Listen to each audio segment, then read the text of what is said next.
अस्सलाम वालेकुम, मेरा नाम डॉक्टर हसन है और मैं सरगोदा में फ़ातिमा हॉस्पिटल में एज़ अ फैमिली फ़िज़िशियन काम कर रहा हूँ। तो आज मैं आपको ब्रीफली बताऊँगा डायबिटीज़ के बारे में। तो डायबिटीज़ जो है, जिसे हमारी उर्दू ज़बान में ज़ियाबतीस भी कहते हैं, तो ये दो तरह की होती है, जिसे टाइप 1 कहते हैं और टाइप 2 कहते हैं।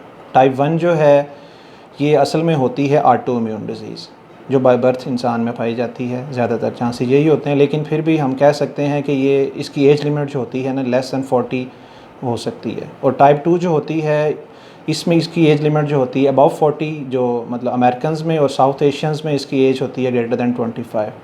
और डिफरेंस क्या है, हम इसमें अब फ़र्क देखते हैं कि दोनों में फ़र्क क्या है। तो इसके साइन सिम्टम्स में फ़र्क हो सकता है किसी हद तक, लेकिन किसी हद तक इनके साइन सिम्टम मिलते जुलते हैं। इसकी ट्रीटमेंट में भी फ़र्क है। तो टाइप 1 जो होता है उसमें ज़्यादातर चांसेस यही होते हैं कि पेशेंट जो आता है वो हमारे पास आता है कि यूरिनेशन के साथ ना, पेशेंट बताता है कि डॉक्टर साहब मुझे बहुत ज़्यादा पेशाब आ रहा है और बहुत ज़्यादा प्यास भी लग रही है, और इसके साथ साथ वो कहता है कि मुझे बहुत ज़्यादा भूख लगती है। बावजूद इसके कि उसको भूख लगे और उसका वज़न बढ़े, लेकिन टाइप 1 में जो है उसका वज़न कम होना शुरू हो जाता है। और वो ये बताता है कि डॉक्टर साहब मुझे ज़ख़म होते हैं और प्रॉपर हील नहीं होता, टाइम लग जाता है। और ये भी हो सकता है कि पेशेंट बताए कि डॉक्टर साहब मुझे धुंधलाहट सा ना नज़र आता है। तो चांसेस इसमें यही होते हैं कि टाइप 1 में कि कॉम्प्लिकेशंस काफ़ी बन जाती हैं, जिसमें जैसे कि मोतिये की, जिसे कैटरेक्ट भी कहते हैं। और टाइप 2 जो होता है उसके साइन सिम्टम्स भी मिलते जुलते हैं।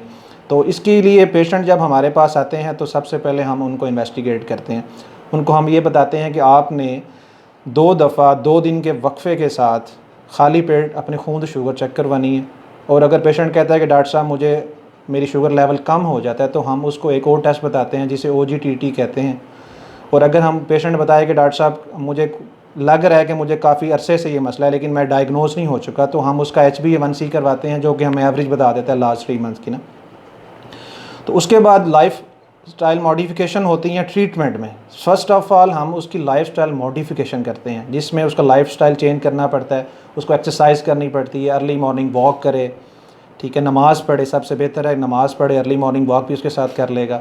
और सेकंड नंबर पे हमारे पास फिर आ जाता है कि मतलब जैसे मेडिकल फॉर्म में ना, जिस मेडिकेशंस कहते हैं, उसमें 2 तरह की मेडिकेशंस होती हैं। टाइप 1 में जो हम देते हैं वो बेसिकली स्टार्ट ही इंसुलिन से होता है, क्योंकि उसमें इंसुलिन की प्रोडक्शन नहीं हो रही होती ना टाइप 1 में।